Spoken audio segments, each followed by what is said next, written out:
welcome. First, we're gonna have a little fun tonight, folks. Yes, Shauna. Residents of Camena have reported strange interruptions in their radio broadcasts over the phone. Form 1, I need visual confirmation of the clouds above Edwards Island. Over.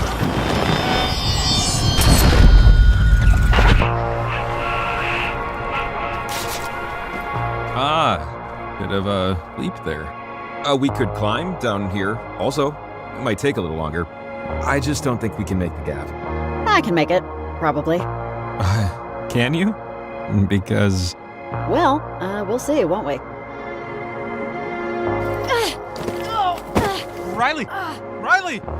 What I think has allowed OXENFREE to have such a long life in the hearts of our players are these characters. It's all about the characters. The characters of OXENFREE are intended to feel like people that you would know.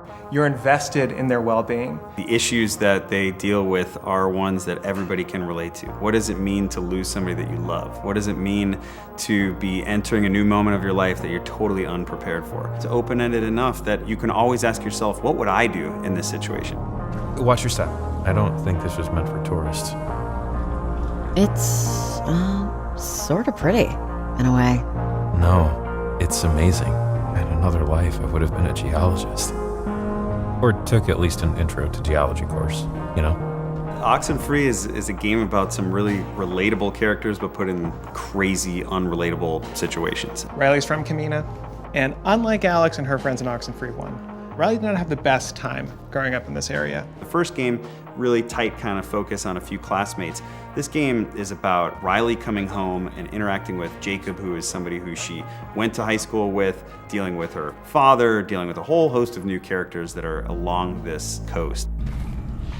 If you know the tunnels well enough, you can walk to and from practically any point in town completely underground.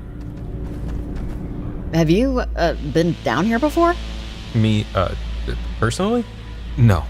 Some of the kids do, or did, in high school. They'd crawl in here, light a fire, make out, or whatever. But I'm too little a fan of small, dark spaces to really see the desire. I'm really looking forward to people playing with Jacob, who is their kind of main counterpart throughout the game. You take a look at Jacob, he's got this questionable facial hair, he's got the hipster hat. Funny how just a little light makes everything both less and more spooky. Weird, right? And his animation also gave him that laid-back kind of, hey, I'm just hanging out here in the woods, not being creepy. Jacob actually has direct ties to the events of OXENFREE I, and particularly the history of Maggie Adler. Maggie was the woman that first kind of discovered what radios could do. She was the one who was kind of tied to the events that really kicked off the whole story.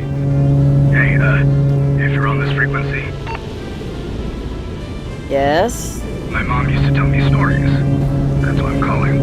Because one of the stories was about tonight and the things that are going on. The cool thing about the radio is that it opens up a whole different axis of exploration to the player. It's not just exploring Edwards Island as a space, it's exploring Edwards Island as an infinite number of kind of radio frequencies. Certain objects in the game will resonate with certain frequencies.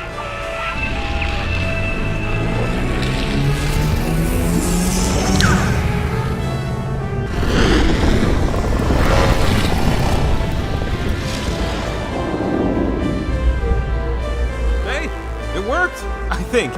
I mean, we're not dead. The alternate timelines in the OXENFREE universe are really interesting because it allows the player to explore the possibility of going back and changing the past.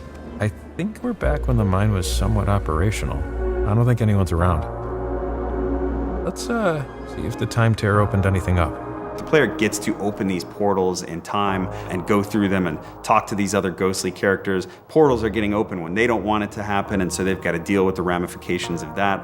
Portals are fascinating, very beautiful, very mysterious, but ultimately very dangerous. Jacob? The stakes are very high for this one. One, we've got a new set of antagonists who are actually actively trying to open a portal on their own for some nefarious reasons. But two, while that is happening, we're seeing tears in time. Those tears are allowing things from completely other timelines to start coming in and out of our timeline. It's going to be much less about some localized little thing in this town, and it's more about the fabric of time and space kind of melting down. I mean, look, when you're messing with the time-space continuum, that's just a bad idea. Riley, come in, Riley. Can you hear me? Riley?